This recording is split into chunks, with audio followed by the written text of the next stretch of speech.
I'm Steve Gilman, and this is Brand Story, where we help you build stronger, more sustainable brands by sharing insightful conversations with brand leaders, marketers, and professional storytellers. My guest today is Ted Royer. When you look at your situation and don't rail against what should be, but take what is, that's where all great inspiration and art comes from. Taking what is and creating something out of it. And so that's what I try to do every day is go, okay, this is the reality.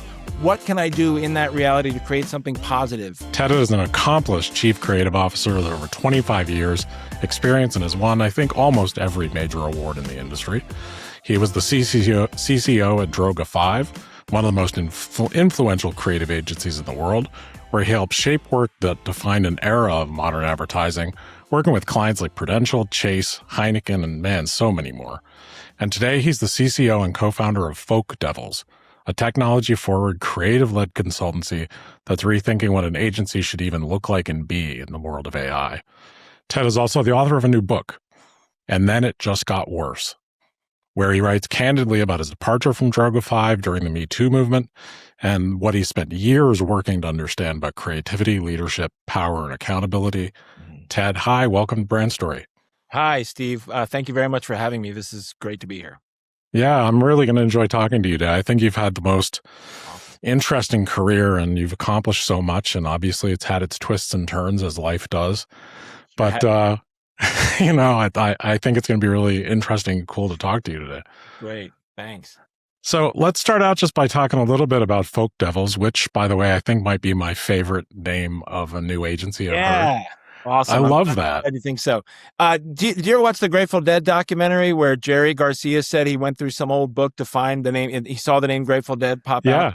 Really similar thing happened with Folk Devils. I don't remember exactly what the book was, but it's like a 300-year-old term or even more about spirits or people who may or may not exist to use to sort of scare society and scare things and keep children in line and things like that. And the second I saw it, I loved it because it has folk, which is a lovely people-oriented word, and devils, which is a little bit, has an edge to it. So I'm glad you like it. Thanks. It's got this, I instantly loved it because it's got this mischievous feel.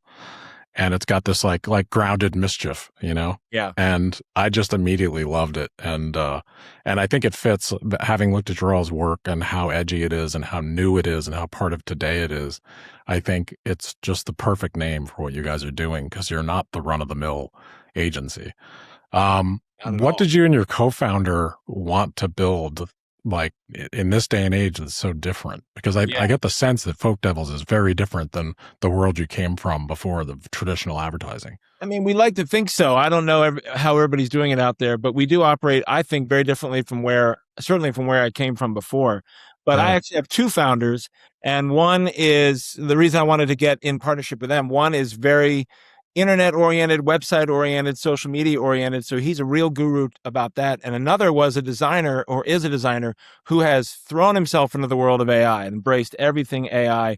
And we wanted to get together to show how a small, nimble group can handle so much more business than we could have in the past. I mean, we have, again, the three partners at any given time, 12 fractional people, 10, 12 people working on projects. We've really embraced the fractional economy, and I love it because a lot of very, very talented people have gone that way and can take on limited scopes or, quick projects, quick sprints on stuff. And so we're pulling together teams all the time in a really, really fun, fantastic way. And everyone works remotely. We had a space for a little while in Tribeca. No one went. Yeah, right. Home. So, and I didn't even go. I was like 3 blocks away, and I'm like, why would I do that? So while there are times I do miss having an office to go to goof around with people and have fun, we are working with people all over the country and sometimes from other countries. And I feel really blessed to be able to draw on almost any resource I want to if I know that they're exactly right for a job. That's really cool. And I think that model is becoming more prevalent and some agencies are using it to different degrees. But, there's been some really successful agencies that are fully fractional or fully remote. And I think after the pandemic, it just makes more sense. We have an office, but we also have fractional folks that work with us and a core team. And it's different now. Like we're fully hybrid and people like to come to the office, but they don't always need to. So it's like, I feel like that old way of working is a dinosaur anyway. So good for you guys. It's a real conversation. I mean, we started out being completely project based because that's what I wanted. I was like, just give us a scope and a project and we will crush it, and we'll crush it fast, and Yeah. therefore it'll be profitable for us. It turns out, talking to pitch consultants and things like that, that it's something clients really, really want. They can Yeah. get approval for budgets that are scope based a lot faster than they can for a retainer or something like that. And to be honest, retainer means that you're just on call all the time for a large amount of work, whereas scope is like, we'll nail it for you for the scope, and then we'll figure out what the next proper scope is after that. And it's really great to hire the right team. If we have the right scope, we know who we can fit within that. Everybody can jump in, do a great job of the project, and then wait for us to call again. Yeah. I actually love that approach because, the retainer world, and I think we've both been there, and it works on some levels. On other levels, I think it always reminds me of the phrase familiarity breeds contempt.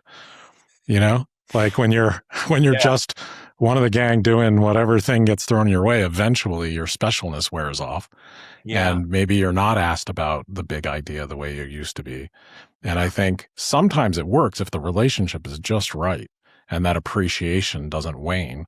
But I think the way you guys are doing it, it's kind of cool. I always think of it as casting, from my Very much theater so. background. Yes. You've got a certain project, and it'd be pretty hard to build a staff that can do every project because of And the expensive. specialization Very we need. expensive. Yeah, right?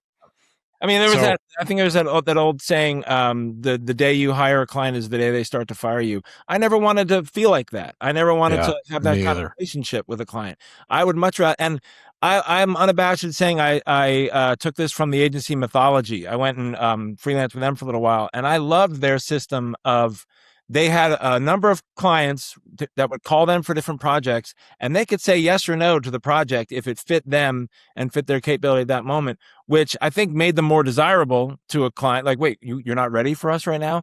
And also Yeah, allowed them to shape the place the way they wanted to. And I thought that was really impressive. And so I did learn from them. And also, you said the old way of doing things, the hourly model in the age of AI, which we can get into. I think yeah, anybody yeah. running an hourly model right now should be very worried about being able to credibly charge hourly rates for the amount of work that someone can do in minutes. You know? Yeah, I agree. Yeah. Like, and yeah, I mean, it's so complex because there are certain things like events, brand experience events, so that kind of thing where hourly can make sense. Absolutely. There's other work that it can make sense. But I think one of the things I like about the change in the industry right now and what you all are doing, and we do it in a different way because we have some very, very long-term relationships that still work really well, but they're built on those relationships. So we play a role that makes sense. Yeah. But what you're doing is giving the client what they want, not making them work to a model that has existed for a long time. Right. And that can be a real strength. Right. We are shaping our business to what their needs are. And by the way, the hourly thing, we have one client where we do work hourly and it works Yeah. well for them. And so we do it for them because that's the way they like to budget and plan. And so one of our phrases is, we are so flexible. We are really flexible with I whatever love that. is. We will shape to that because I feel like that's our duty with a client to say, okay, and sometimes we say no to a project if it doesn't work. Sure. But we like to shape to how they work and show them that we can be super flexible and work that way. And it's this year, I think all of our business is repeat business from existing clients. So I think it's Man, work. that's a good sign. Yeah. Yeah, obviously it is, and it's a really good sign. And I don't know if you know who Will Guidara is. He wrote Unreasonable Hospitality. He's an author and ran and built 11 Madison Park, the restaurant in New Oh, York. okay. All right, cool. And he has a phrase that's from the hospitality world about one size fits one. Yeah. And Yeah. I just love that because I feel like in advertising for years and years, the bigger agencies tried to make everything on their terms. This is the way we do it. And I think that more bespoke, like, let me see how I can solve your problem approach that you all are doing and a lot of people are doing now fits the changing world of the client better. For sure. And, one of the things that used to not sit well with me in the agency world was the idea of organic growth from a client, which is a lovely word. Organic growth, a couple of words. It sounds really nice. But what it often meant was, how can we get more money out of this client? And I remember account people being tasked to grow their account, whether or not the account needed or wanted to grow. And I always thought like, well, that's not a very honest relationship. What if your mechanic wanted to have some organic growth with you, or your doctor? It's like you just want to try to mine them for more work, again, whether or not they really need it right now. I would much rather have a model where we do a great job, we service what needs to be done, and then if you're not ready for more, we'll be here. And I just think the flexibility we have now and the low overhead, frankly, we have now really serves that well. Having said that, if you prove that you're a good partner, organic growth comes. Yeah, I think it's about intention and expectations, and that old agency way of being like, you better be selling them the next project, whether they need it or not. Yeah. Like, I just don't think that flies in this day and age. I think people are a different kind of savvy to that type of energy. So yeah, I think, if you do great work and you provide great service, people will usually come back, because I think the combination of those two things is fairly rare. Yeah. So yeah, and I think it's so cool that you're getting a lot of repeat business now, and that just speaks volumes. And I always feel so grateful when that happens, because it speaks volumes about quality and experience. There's one project of yours I just want to touch on briefly, and then we'll move on to another section. But yeah. I was looking through all your work, and the work is all so cool. It's really great work. So if anybody wants to see some extremely cool advertising that is you can tell it's strategic and it works, go to the Folk Devils site. But there's one that you did for 23andMe, the Surname Project. Yes. Can you talk about that just a little? Absolutely. That was one of the first things we did. And 23andMe is an ongoing client of ours, and we love them. We love one of our partners used to work with them, so we understand the mission of the brand. We understand some of the challenges they've gone through, and we're very loyal to them through those challenges. Every brand should have a chance to reinvent itself, and they are doing so in a really, really cool way. Yeah. But the thing, it's interesting you're talking about the Surname Project, because that is a good example of a project where it couldn't have been done without AI. And what we did was we realized that 23andMe had the ability to, obviously, they have your DNA, they read your DNA, and match you up with your haplogroup. And your haplogroup is your branch of the genetic tree in humanity. And that information, the haplogroup information, goes back thousands of years. So we were able to draw characteristics from a person's haplogroup, and everybody had their own unique page for this, and show them images of what their ancestors may or may not have looked like 500 years ago, 1,000 years ago. Now, I'm going to be fair. If anybody goes look at it, it was done 2 years ago when AI imagery was still very much in its infancy. So it does look 2 years. I mean, 2 years ago is a decade in AI. It is a decade. So I, excuse the, and I'd love to have a chance to update it, but we loved it because it was a project, again, only AI could do. We weren't putting an illustrator out of work. We weren't putting a photographer out of work. It was something that had to be created for each individual user. We created a page of, again, the images of what their ancestors could look like, images of what the town they came from could have looked like, or the area they could have looked like, the weather, the food, everything about their past could come to life through AI imagery. And we thought that was just a really fascinating use of a burgeoning technology, a new technology. So yeah, we're really proud of that. Yeah, you should be. And what I thought was so cool about it is that it just shows the type of work you all do so well, because it is kind of the intersection of like imagination and storytelling. Like, I don't think everyone would think to do that. And it personalizes the 23andMe offering. It really humanizes it and turns it, each person has this sort of like, even if it's not, obviously it's not 100% accurate because it's an imagination. You're imagining what your ancestors and the town you came from, wherever that might be, might look like. But that's how human beings learn and communicate with each other, is through story. And I just think you bring a level of delight, and we love the most. And the other one that we did internally, which is kind of similar to that, was, I don't know if you saw the Jazzifier. Yeah, I did. So that was, and I think it's the same kind of principle in that it can only be done with AI. And it showed both the flexibility and, quite frankly, disposability of AI content in a really fun, I think a pretty fun way. And that one was where everyone gets deck comments on the deck they're making, maybe if it's a client, if it's a designer, if it's someone in the C-suite chiming in at the last moment, because that happens. And we built a plugin that would turn those comments into a cool jazz song. So we thought I it's love really that. funny. A designer late at night gets a comment like, "Can we move all this to slide 4?" And it's like, "Oh my god, Yeah. okay." And then you click a button, and it works. It works great. You click a button, and that comment becomes a cool jazz song, I which love that. read them late at night. And again, only done through AI. And certainly the songs are somewhat cliche. They're not nearly as good as what a music house could bring you or what a real Right. musician could bring you. It shows the disposability of AI, but also the flexibility and fun of it.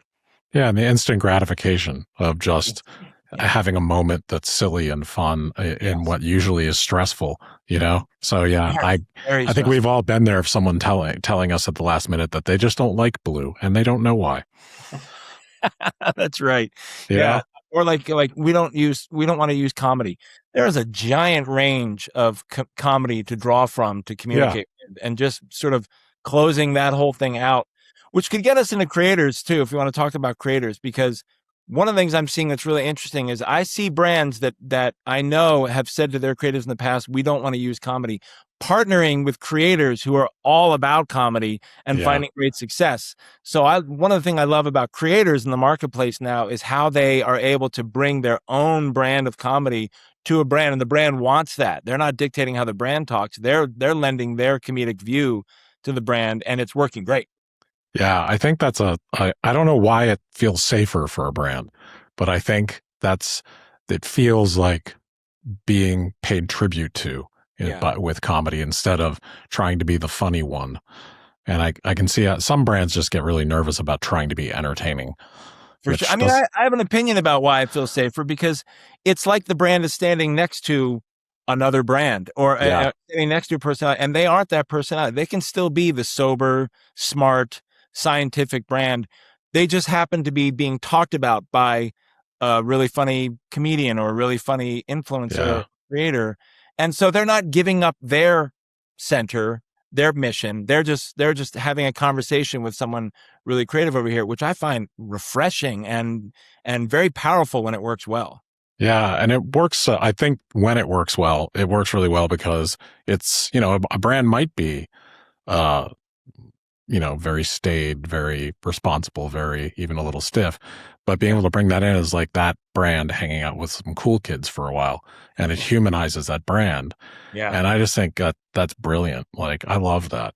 So let's talk a little bit about, you guys are so steeped in AI, and there are so many opinions about AI and work and Yes. AI changing, and people feel so many different ways about it in our industry and other industries. But what do you think, when making things have become easier, what do you think has become more valuable? I mean, it's a really great question. First of all, I really feel for the number of people who are getting hammered because of the AI Yeah. revolution. I know a lot of people who are out of work. I know a lot of illustrators, musicians, people who are getting really, really punched hard by this new technology. Yeah. And we are very careful not to do work that replaces them. And Hallelujah. I really believe in young talent coming into the industry and needing mentorship and needing a place to. I mean, what is this industry going to do if we don't hire young talent? Which, by the way, AI can very easily replace in a really cold way. And so, that right there is something that we are very conscious of. But we like using AI for the task. First of all, for the tasks that are just mundane, scheduling, Yep. organizing, databasing.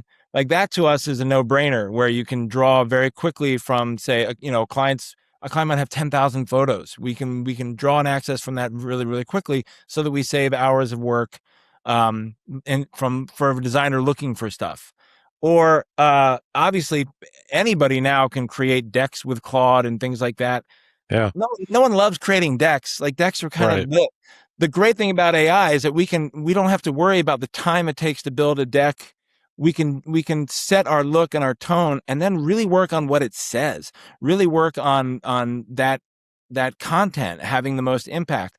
And it's a little bit. It's expected to see decks that just you can tell right away have been Yeah. written with AI. And I think everyone's radar is getting up for, like, oh, okay, that's clearly not just from the end dashes, but you can sort of tell that content now. Where I love being able to concentrate on something that feels and sounds new, yet we can, because of efficiency, help shape it with some AI tools. So luckily right now, and who knows, things might change fast. I Yeah. feel like we can concentrate on the higher level stuff. We can be stronger editors, stronger creative leaders over the technology. Yeah, and that's my hope too, because I feel like, there's so much hype around AI, and unfortunately, a lot of people with certain types of roles have gotten punished by AI or crushed by AI, and that sucks. And I'm hoping that changes. But in some ways, I feel like with AI, the floor is rising, but I'm not sure the ceiling is all the time. And you guys, I feel like, are trying to figure out what AI is actually good at without removing the inspiration of human beings. Because I think this is part of it, but also going to become more of it. The more of this kind of thing we have, the more thirst for real is going to happen. I hope so, and I do feel that, but I hope so, because it feels like pushing back the ocean sometimes. Doesn't it? It really does. But, to your point, that I have a set of strategists that I call on for projects that I will never replace with AI, because I love their point of view. I love the conversation. We just had one this morning for an hour with a strategist, and we were laughing the whole time and really getting into it. And it bleeds very much into a creative conversation. So I really love that partnership. There's no way I would want an AI tool to replace that. Yeah. And I'm not sure it can. Like, at least my experience has been that it's really good at prototyping. It's really good at testing ideas. It's in the right hands. It can be really good at turning out final work. It's certainly good at replacing mundane tasks. But those special ideas, those things that connect us as humans, are emotion. And I don't think it's particularly good at emotion. Yeah. Not yet. And how can it be? It's robot really just aping emotion right now, or copying emotion. I will say that I wrote a short story a little while ago, and I put it in ChatGPT. I'm like, what do you think about this? And it showed me a center of it that I'm like, oh, that's actually well expressed. Like, that's cool. It actually expressed back something. I'm like, as a friend writing, a person to bounce it off of, I was just like, I was surprised, and also like, oh God, like, here we go. Like, it's getting really good, in a way. And we all have friends and I have a surprising number of friends who have created agents that they talk to all day long and advise themselves in their work, and from corners of my life that I did not expect that person to be embracing it. Isn't that interesting? It's both inspiring, exciting, and kind of worrisome. And really like, oh God, what's that? I'm like, is that cool, or is that going to bite us in the butt? Or have you seen that really funny tweet where someone's like, I thought I have robots vacuuming my floor while I paint it. I didn't realize they'd be painting while I vacuum my floor. Like, that's happening. It really is. Well, I think it's going to be an adventure for all of us, period, because it's here, and we're, it's like any other change, we're in it. So I think what you all are doing and the way that you approach it shows a real core of thoughtfulness. And I think how you're using it is really cool, and you're getting great results too, that may not otherwise be possible too, because the budgets for those particular things wouldn't exist anyway. 100%. We take on, because we're project based, we can take on projects that agencies I worked in the past would never be able to take on. Mm-hmm. And I think and I love working with, the founders of a startup who just have an idea, and how can we help them express it? I went to the Ad Age Small Agency Conference a while back, and I found a really similar sense of optimism and excitement from the group there. And everybody I talked to was so excited to be in a small agency with a committed group, really trying to take on bigger and bigger stuff. And it reminded me of what I used to feel the industry was like as a whole. Everyone was really happy to be there, happy to be part of it, leveraging whatever tools they can, and also generously sharing information with each other. Like, it was a real sense of community. I can't recommend that conference enough for someone who hasn't been. And it was incredibly fun, and not as much worry as the rest of the industry world might have had or might have now. Yeah, I think being small and more nimble, and not having a holding company tell you what to do, certainly changes the level of fear you might have and the level of adventure, you might have. I've always thought being afraid of things, this is my improv background talking, but like fear is a liar. Like Yeah. when you're afraid, you're usually being lied to unless you're being actually chased by a tiger, Yeah. Yeah. but the fears that we imagine are usually lying to us. So I think the sense of adventure and the sense of hope is just the way to operate anyway. So 100%. I think fear is a really interesting theme in business. Do you know who Taras Wayner is? I think I've heard the name. Yeah, he's an Yeah, who's ex-RCA that? guy. He has a whole project he's got. He's got a podcast and things where it's called Fear. And he That's uses cool. examples of the business world where fear took over the decision making and the almost always disastrous consequences which followed. I It's love hard that. to make brave choices. It's hard to do things that may put real risk into the world. The business world is very risk averse, and the examples he uses, things like Betamax, or Yeah. Polaroid, or the whole film industry. It's really fascinating, and it makes you think when you are making decisions. Like, am I making this decision based in fear, or am I making it based in real commitment to success? Yeah, I think that's probably one of the biggest questions in running. You all have your company now, and I've been running this agency for we're going on 30 years. So That's yeah, fantastic. and I've been an entrepreneur since I was 14. So Wow. if fear stopped me, I don't think I'd be doing anything. But probably the best conversation I ever had around fear, and we could probably do a whole episode on this, was with Kristen Cavallo from the Martin Agency. Sure. Sure. And she is fearless and without while being scared. Like Yeah. she just approaches things as she would put it on steady legs, you know? And I just like, I think people who are trying new things and willing to try new things always kind of are able to work with their fear instead of having it dominate them. And I think it's really well said, and I think Kristen embodies what I read a lot of history. What great soldiers say. It's not that I'm not afraid. I just acknowledge that fear and use it to try to overcome. You're never going to be not afraid, but if you aren't afraid, you're not thinking hard enough about what yeah, the outcomes could be. It's just what are you going to let dictate the action? And I do think she's exactly. a really great example of an empathetic person who can make choices based on real commitment. Yeah, I couldn't agree more. She's one of my favorite people. She's an amazing person. Let's touch on brand a little bit. And then I want to make sure I'm watching time too, because you're fun to talk to. So we could probably do this all afternoon. We both have enough Sure, caffeine in sure. us. Part Um, 2 coming soon. yeah, exactly. So I think I'd love to get your point of view on brand now in the world of AI, and why does brand building become even more important? Or do you think that? I mean, I always think brand building is important. I always think the question of why a brand exists in the world, what's its mission, what's its purpose, is the most interesting question by far in communications. What are we bringing to the world? What is this service or thing that is asking for a place in someone's mind? What is it truly delivering? And one of the most fun things to do is to see a brand that is maybe on wobbly legs or maybe unsure of what it is, and not artificially create something, but really mine it and talk to Yeah, all the people involved. One of our the things in our process is stakeholder interviews are huge for us. yeah, We like to talk to everybody involved in the brand, and you can find it's like mining. You can find gems in hidden corners. Like, oh well, that's part of our purpose. That's yeah, really great. And then to be able to shape that purpose and to have it come to life with everybody involved, everybody in the company involved, is one of the best things in the entire world. Like that started with Prudential. You mentioned Prudential a while yeah, ago. When we did work for Prudential, one of the best outcomes of that ever was someone wrote us from inside the company and said, "Thank you. Now I know why I get up to work every morning."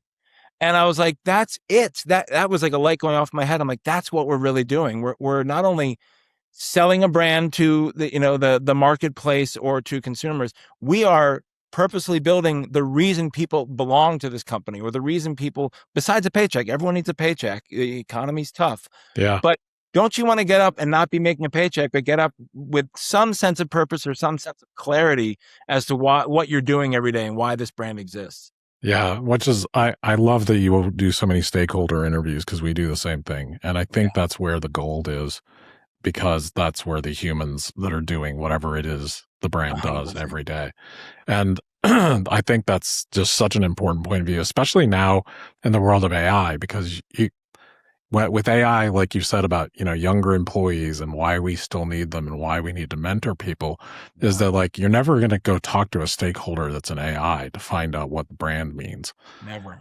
And, the human beings connecting with other human beings are usually where the stories are and Oh, usually where the value is. So if a, you know, frontline employee had an interaction with a customer and there's something unique in it or there's a story in it, that's where great ideas come from so often. 100%. So I think of like the humanity of brand is so important. And I think so. How are you looking at that view as you're using these AI tools? How do you It reconcile those two It's things? funny. I think it's an ongoing process, but I do want to touch about what you said. The stakeholder interviews tap into something that we've become a little bit obsessed with: institutional knowledge. Yeah, Institutional knowledge gets lost when a key person leaves. That is like, a horse losing a leg. Sometimes it's it really, is. really, it could be hugely detrimental to a company. And we don't do this, but I know other companies that are using AI to interview people and to get their institutional knowledge. This is a little bit cold sounding, though, to me. It's like, are we going to try to commodify institutional knowledge? I Like, hope not. I hope not too. It's really, but again, holding back the ocean. I think it's happening, Yeah, and so we like to talk to the people themselves all the time and really make sure that their voices are somehow built into the brand. I love when I'm presenting back saying, Carol, you said this and it turned into this part of the website or turned into this line. And they get a sense of satisfaction knowing that they really contributed to the brand voice itself. But again, I think it's an ongoing thing. How AI serves that, I don't really know yet because that yeah. part hasn't been replaced. That kind of human contact has not been replaced yet. And I think the company's trying to replace it. I don't know. I wouldn't use the word fail, but I don't think that's going to work. And the reason I don't think that would work to commodify that sort of stakeholder research or the one-on-one Mhm. conversations is that something that I can't see AI doing well because it's such an innately human skill that we all take for granted is that listening and hearing, truly hearing, is a 3D chess Yeah. game. Yeah. It may be 7D. Like you're picking up on things when you talk to someone that have to do with how they raised their eyebrow, whether they paused. Yeah. You can feel when someone feels something. Like, so I've talked to stakeholders where they're talking about a process, but I can tell they're maybe getting a little emotional. Yes. And then I want to know, why are they getting emotional? And Yes. I think all that is so uniquely human that we take it for granted. And I think that's the secret sauce of finding insights and finding, the red thread in brands. I, Because, I couldn't agree more. I couldn't so I agree don't know. more. When it's what I love doing is talking to founders and Yeah, hearing right. their energy. I think it's some of the most fun things in the world. And they might have reached out to us with a task, but Hmm. that founder conversation, to your point, they might slam their hand on the table or say something emphatically that wasn't in the task and makes you go, well, hold on a minute. Maybe that's really what we're doing here. And again, it's that mining thing. We sort of mine for, oh, that's wonderful. Your voice went up here. And I even say that to people. I notice your voice went up here. You know, Yeah, tell me more of that because there's something there. And that is pure human contact. And isn't I it? don't think AI can go anywhere with that right now. Yeah, because it's Right empathy now. combined with empathy combined with intuition Yeah. and 100%. lived human experience, which Yes. I just Yeah. don't. If somebody asked me to try to commoditize that, I'd refuse. And I think a differentiator of success will be the people who don't try to commoditize it, because quite frankly, that's where the unique insights really live. Yes. I mean, even the great creative ideas, like you have played part in a lot of them. I think about the Geico idea, the Geico Gecko. That was Yeah. a guy after long days of beating their head against the wall, started sketching something on a napkin in a bar.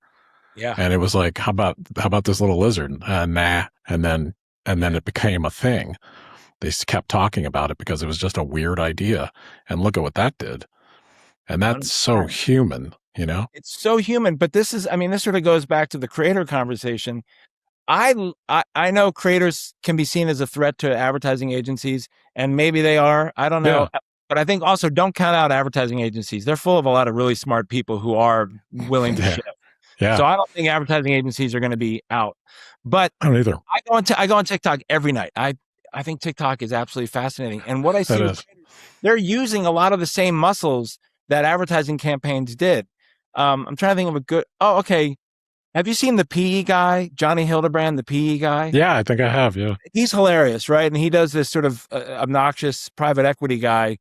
And I love him. I was following him, and I was like, he's using the same levers that a good campaign would use. It's a repeatable formula. He has found a way to personalize it for every town he wants to talk about. He knows the details of every town and then talks about it in a really funny way.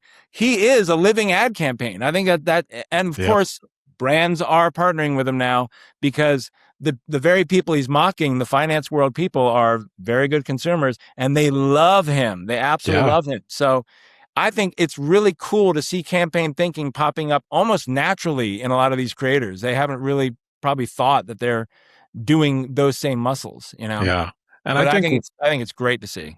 I agree with you. And I think what's so cool about that is that it's just a different way to campaign. It's a different structure. It's a different feeling. Even if it's calculated, it feels more organic. And in an age of skepticism, then that really works. And it allows a brand, like we talked about earlier, to be like, hey, look who I'm hanging out with. And I'm okay with them making fun of me, which says a lot about me as a brand. Yeah. And that's somewhat harder to pull off in a traditional campaign, and easier to pull off when it's, regardless of how it's structured, when it's someone else saying it about you. And, you're showing your values by loosening up a little bit, or maybe, any number of ways to approach that. And I think it's a real strength. I just think it's getting done differently now. And this might be my improv background. I'm just, I see that and I'm like, yes, that works. Yes, let's go, and there's other ways that work too. But I think that's really, a cool trend. And also it lets the creator actually create. So I'm all for that. Yeah, I am too. And what's really interesting too is I'm reading a lot. We don't do this enough, but I'm reading a lot about how brands are tasking employees now to become creators. I know. Isn't that That's wacky? interesting. Isn't is it overreach or is it a great way to recruit? You know what I mean? Like, I think that's really fascinating. And I love when it happens organically. Like, I think it was the Staples influencer. Yeah.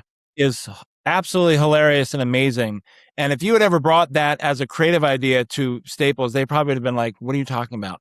But that person organically growing into this amazing voice for Staples is so cool. I thought that was just fantastic. And I follow all their content and thought it was just really great and refreshing. And there's creativity, almost like water downhill, finding a way through, and finding a way through a very creative person to express. That person's building their brand. They're helping Staples out. And there's a lot of interesting, what's that word? Synchronicity. Yeah. I guess synchronicity. Yeah. Whatever that thing is with the bird up rhino, Yeah, I think that is synchronicity.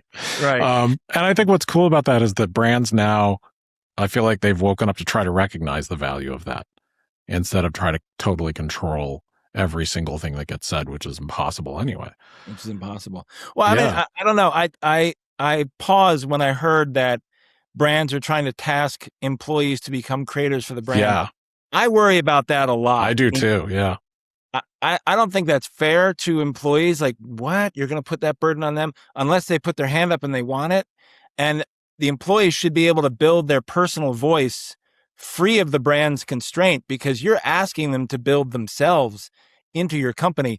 I don't know, that something doesn't sit totally right with me about that. I feel like that has a ton of risk from every way to look at it. And I also think it's disingenuous, you know?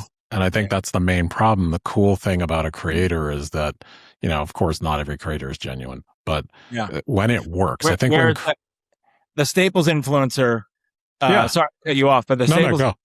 I got the feeling that person didn't care if they were going to be fired tomorrow, which was they're just doing their thing. They're just doing their thing. And that's why it felt 1,000% authentic and really, really cool. Watch, we'll probably find out that Staples paid for that and planned the whole thing, and I will feel very duped. But in the meantime, I'm really loving it. It's really good. Yeah. Well, I think that's sort of like genuine feeling of things is what people look for these days. I don't Yeah. think people are as attracted to polished, slick messaging as they used to be. Though, if a brand does something that's clever and entertaining or super interesting or hits you in the feels, it still works, It's so So good. I feel like if anything, we just have more tools and we have to, mine the Yeah. situation, the brand, and match the brand with the right tools. And the brand certainly has a lot of opinion in that. So let me ask you one last question about this, and we'll move on to another area to talk Sure. about. But Sure. I wonder this about, there's a with AI and working with AI, you can make a lot, you know? So there's lots now. And I always feel Yeah. like does that mean, do you think at least, is restraint becoming a little bit of an advantage? I think so. I mean, you probably hear it even more than I do. Taste is something that's brought up a lot. The power of a wise editor in any Yeah. capacity becomes so much more valuable. I mean, I don't know how many times I've been presented with a Figma board filled with 100 different things, and I'm like, oh, okay, here we go. And I do think the wisdom that I may have accumulated over years allows me to go, that one, that one, that one, that one. Let's discard the rest. Let's work with this.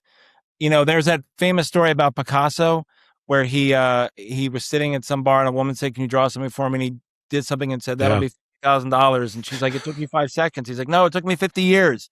Like, Yeah. that's why I love fractionally hiring people with real wisdom, because they can get to the solution really fast and it's not just flippant, it's decades of experience going that. I think that's great.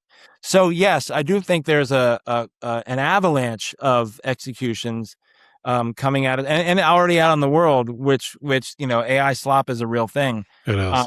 But it's up to the editors like myself who have been tasked with being a strong filter to be able to make sure the quality is still great. Yeah, I couldn't agree with that more. And I think that's a role that a lot of people in the advertising marketing world have to get good at playing, because Yeah, what you decide not to do is as important as what you decide to do sometimes, for sure. especially when it's easy to do more. I think what you can do to a brand is just started, throwing crap at the wall, and your Yeah, brand becomes crap on a wall yeah, because you're just doing too much and it's not making any sense. I And think I so. think that's the problem with being able to experiment that fast, is a lot of people are doing it out loud, and it wears the audiences out too. It wears the audiences out. It's very skippable. Yeah, Um, right. you can, and within half a second, you're like, nope, nope. Yeah, don't want that. But it gets back to our conversation about young creatives. They're supposed to fail. They're supposed to be able to put Yeah, stupid right. stuff on the wall.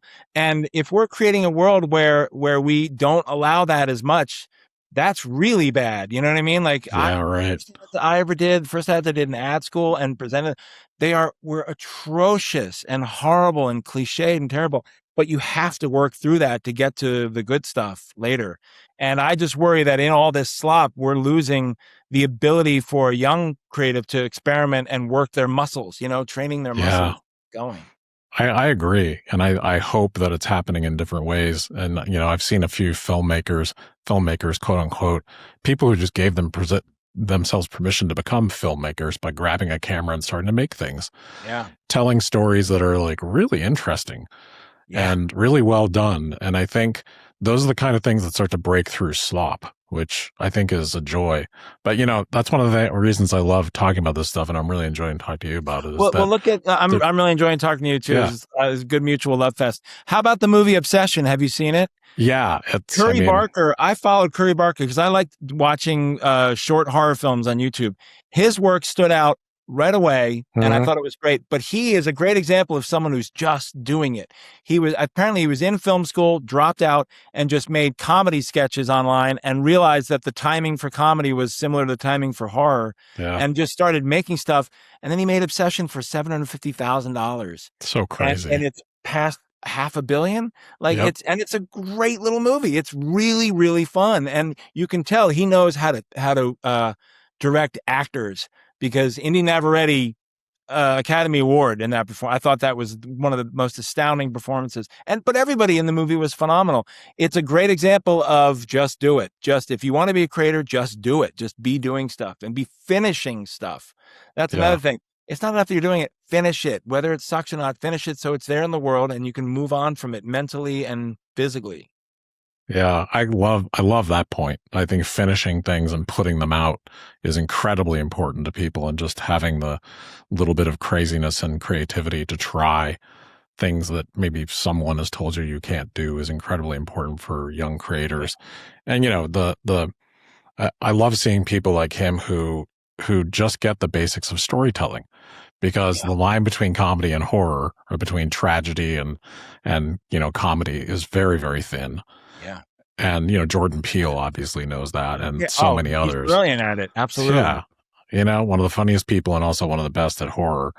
So yeah, it's Isn't like, that overlap new and funny and interesting? Jordan Peele is apparently the is it? inspiration for a whole generation of filmmakers because he got both so well. And I think Curry Barker even cites him, and so does Kane Parsons, and the guy who did Backrooms, who I thought was Yeah. really fascinating early on. He was a teenager. He was just making Backrooms Isn't that films. crazy? It's great. It's It great. is.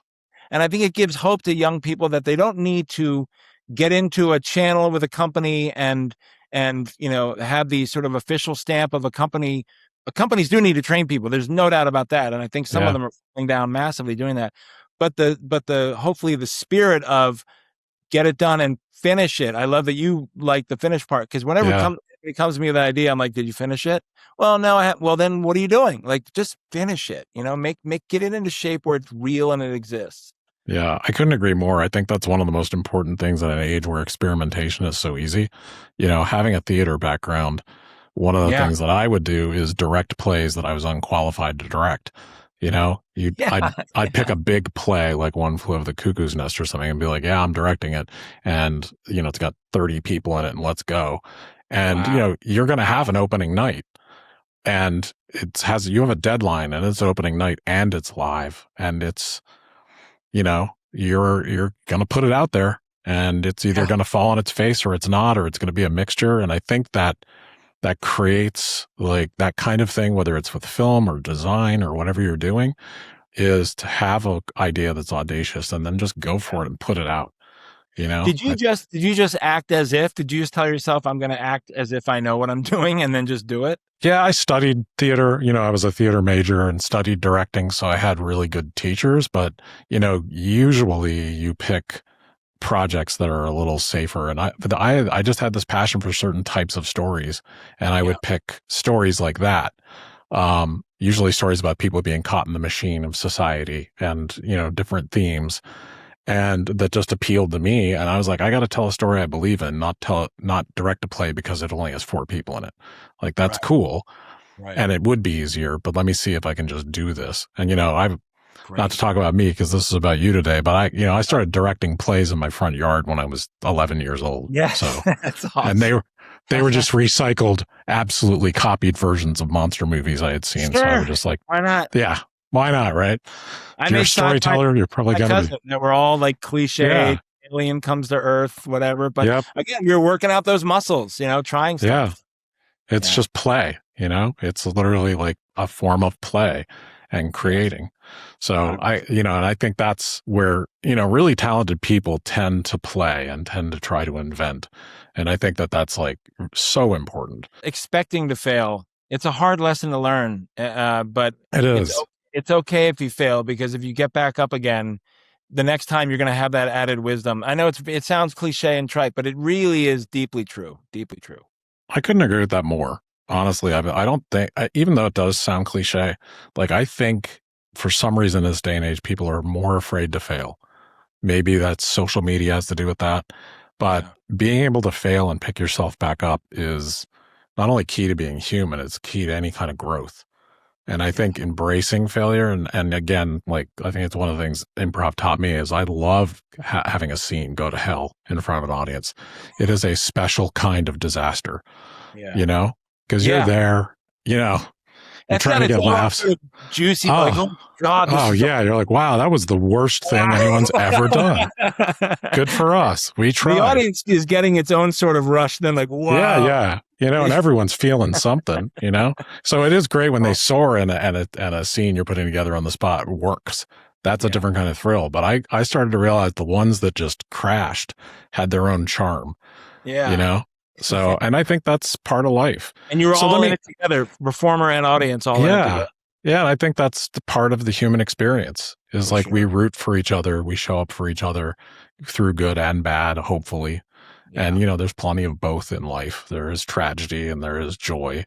So, let me do a kind of like a little bit of a turn because I want to make sure before we run out of time that we get a chance to talk about your book. Great. And your book is just fascinating to me.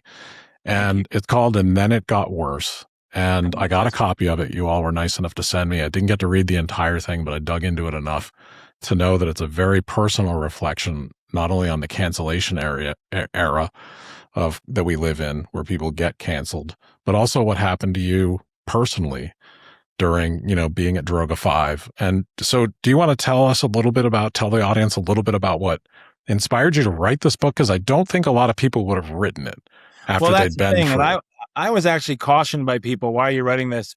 And, again, it sounds arrogant to say, well, as a creative, I wanted to create, but I kind of used it as, at least in the beginning, as a form of trying to understand things, trying to put things down in words and really understand themes like shame and accountability and reflection and like you said before, being caught up in a machine. There was very much a sense of just being buffeted around, like, what is happening to me? Yeah. But I thought, first of all, I really want to say this is in no way a pushback against Me Too. This is an absorption of it. This book is an absorption of it, and really trying to understand it and find ways to hopefully add to the conversation. In a lot of social media flare-ups and things like that, you see the phrase, well, we need to have a conversation about it. This is very much trying to be that. This is very much trying to add to a conversation with enough time. It's been 8 years since it happened, where I think a man who's been through it might have something valuable to contribute, based on reflection, empathy, and work that has been done, for sure. I think Me Too was absolutely necessary. One of the things I did right after I got fired was I set out to talk to 100 women. I wanted to talk to 100 women in business, in life, people that I worked with, friends, people I'd never known before. And the avalanche of stories and responses I got over coffee or over the phone, it was an incredibly necessary movement. So I was in this weird position of, understanding it and yet still, ground down by it, so it was so I thought that perspective as a creative, I sort of thought about it as a brief, like, okay, well, what can I actually contribute to this in my pretty much unique position? And then from there, the writing started really flowing, and I probably discarded maybe 80% of what I wrote to get to the stuff in the book. But I think it does hopefully add positively to the conversation, a conversation that's still going on. I mean, we saw the New York lawyers who just getting shamed for having an affair. The kiss cam people, like this, you've said it well, humans are going to be humans all the time. Yeah. We're going to make mistakes still, for sure. It's going to happen next week. The Miss North Carolina just got canceled. Oh, sorry. Yep. Oh, no worries. And so, humans are still going to be humans, and hopefully we can maybe build slightly better structures where lawyers aren't deciding everyone's fate. You know what I mean? Yeah. Like maybe there can be a more empathetic mechanism for people to do wrong and to understand each other and understand each other's intentions. So that's really, in a nutshell, what my purpose was, and hopefully it will meet that purpose. Yeah, I think it was very thoughtful. And from what, I read as much as I could before our interview. And I think, we're two men talking about this right now. And I've had enough women in my life and talked to enough women about experiences like this that on my best day of having the best empathy I have, I am not going to have any idea the absolute wall of bullshit that women put up with. Can I tell you a story that illustrates that really well? Sure. I had coffee with one woman, and we're walking through New York. And in New York, how they put up structures when they're doing construction, and you have to sort of wind through these passages. She said to me, I always check the mirror up in the corner to see if there's a man coming around, because these corridors can be very dark and scary. And my reaction was, what mirror?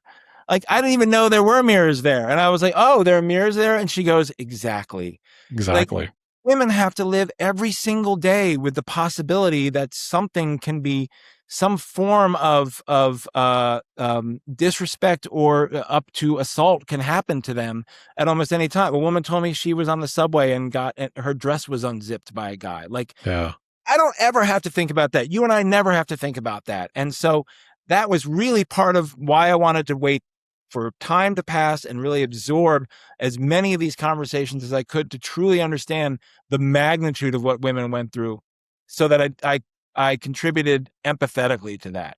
Yeah. Well, good for you for continuing the conversation and not running from it. And I know, very difficult times.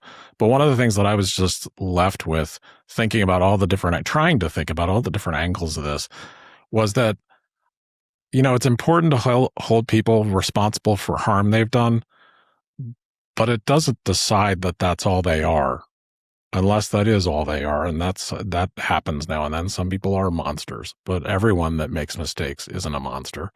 And how do we do that without minimizing either the problem or what people have experienced? So I think, that phrase of like, let's have a conversation gets said a lot. And I think I applaud you for having a very difficult conversation publicly about something that many people, I think, in your position would have just liked to leave behind. And, I talked to many canceled people, and they are scared. They disappear. They veer right wing, I yeah, can't do that at all.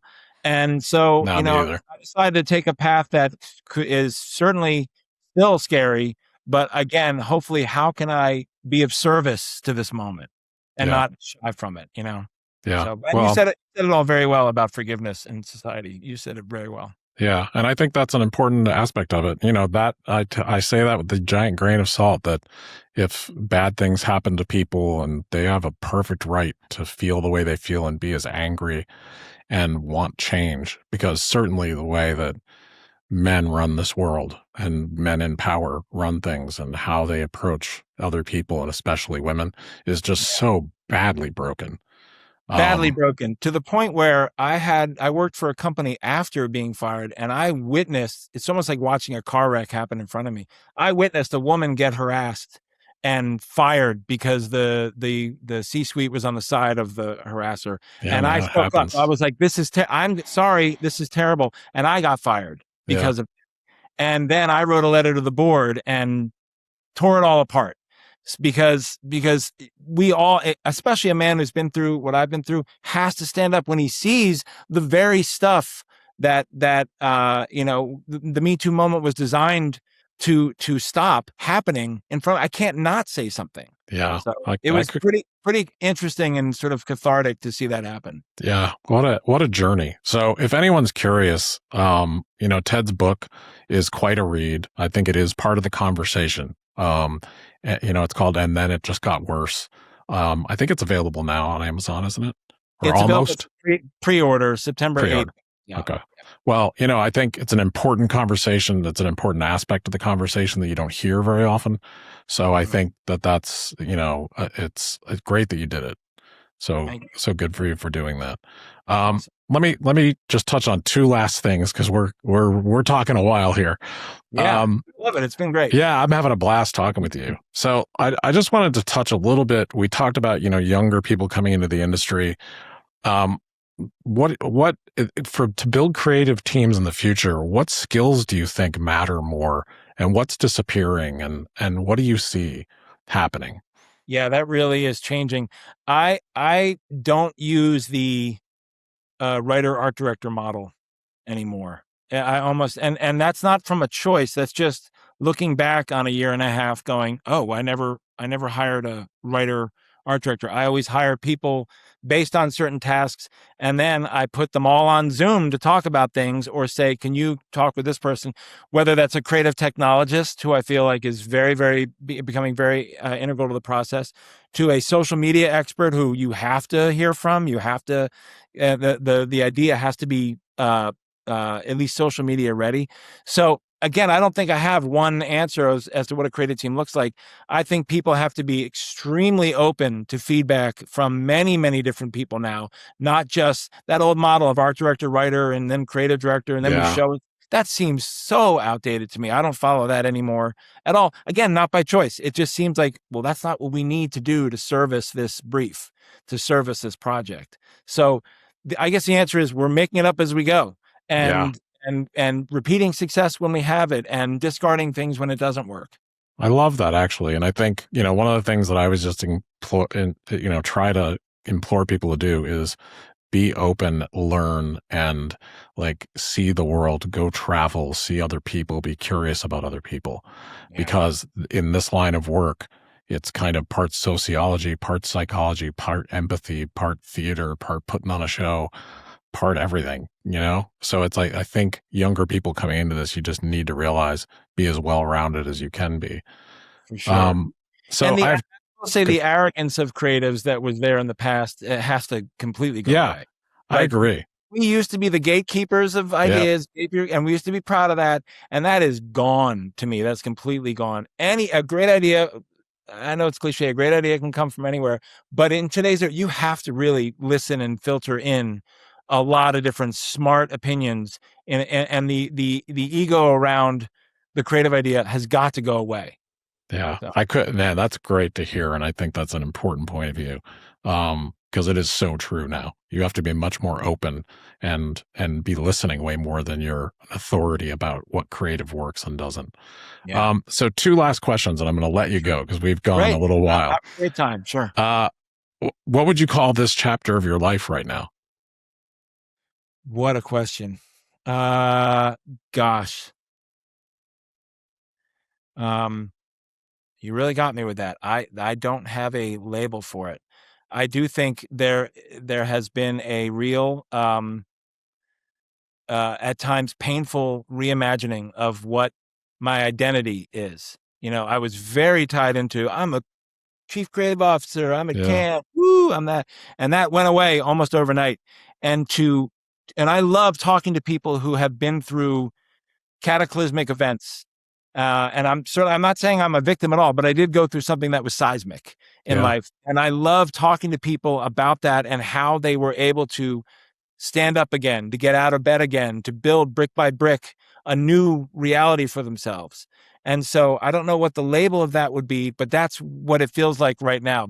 Brick by day, building something that I didn't foresee or choose, but one of the chapters in my book, I talk about life and how there's what you want it to be, and then there's what is. Yeah. And I think when you deal with what is, the situation you have, and I use my cousin Mark, who was a quadriplegic, as an example. His life took a huge turn. He got his neck broken on the beach. A wave threw him on the beach, and he turned where he thought he was going in life. He had a new reality. And out of that, he built the most beautiful life I've ever seen, like absolutely gorgeous. And he took what is and created something beautiful out of it. And I think when you look at your situation and don't rail against what should be, but take what is, that's where all great inspiration and art comes from, taking what is and creating something out of it. And so that's what I try to do every day, is go, okay, this is the reality. What can I do in that reality to create something positive? And that's sort of, I guess that's where I am now. But as far as the label goes, I don't know. I should be able to name something. That's what I don't know. I'm not going to, I don't think you need to qualify that answer. That was one of the best answers I've gotten and to that question. And honestly, like, I think anyone who's had a seismic event, going through a chapter of painful resilience and building brick by brick, that's the way it's going to go. So, good for you. Like that. I thank you for that very honest answer. Oh, of course. Last question. Part of the book, by the way. That's all. Yeah. I like that very, very much. So yeah, and I think I appreciate you being so open about that, and I think that's very real. I think in different flavors, that's happened to a lot of people. Like whether it's your cousin or so many people have something happen in their life that's seismic, and the approach to coming back or moving forward from it, there really isn't any way except for to do it.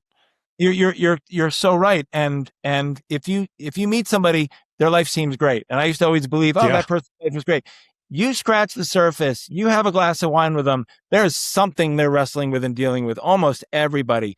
And I think it's really an honor when I get to that point with somebody to listen to that and to see how they've been dealing with it. I think that is one of the best conversations you can have with another human being, and to see how they've dealt with it, and share your stories and find that common ground of like, well, you went through that, my gosh. Yeah. And then to talk about that together, Yeah. I mean, I think all human beings are on a journey that certainly, flip-flops back and forth and has so many things between joy and grief and sorrow. And there's, it's so, yeah. Like I applaud the way you are going on your journey right now. One of my friends used a great phrase. She goes, "No matter how well you're doing, life keeps giving you homework." And it's like, for sure. Sure does. That's for sure. I thought I was out of school, and I'm not out of school at all. Yeah, you're never out of school. So last question, I will let you go. Sitting here today, what advice would you give your younger self? Wow. The advice I think I'd give my younger self is something that we've touched upon. Don't be so afraid. I was very, very afraid of things. I was really worried about outcomes. I projected all the time into a future that never happened. And I would just say, just keep on finishing, finishing, and don't be afraid of the failure or the outcome. Or I have to say, don't be so afraid of what people thought of you. I was very, very concerned with how I came across and how people thought of me. And, then I went through a stage where I thought everyone hated me in the whole world. There's a little bit of liberation out of that. And there's a little bit of like, well, does it totally matter? Because like we said, they're all going on their own journey. Just find out what's important and act on it. And there were many times where I didn't act on it because I was like, oh, well, that might suck or that. So I wish I could tell my younger self, it's going to be okay. And you can keep creating what you want to create, and you don't have to be so afraid of the outcomes that you've created in your head. Man, wonderful answer. Thank you very much. And this has been a pleasure talking to you today, honestly. I've loved it, Steve. This has been a delight all the way through. Want to hear more inspiring stories? Subscribe on your preferred podcast app so you don't miss an episode. And if you like what we're doing, please rate, review, and share. It's the best way to support us. Thank you for listening to Brand Story.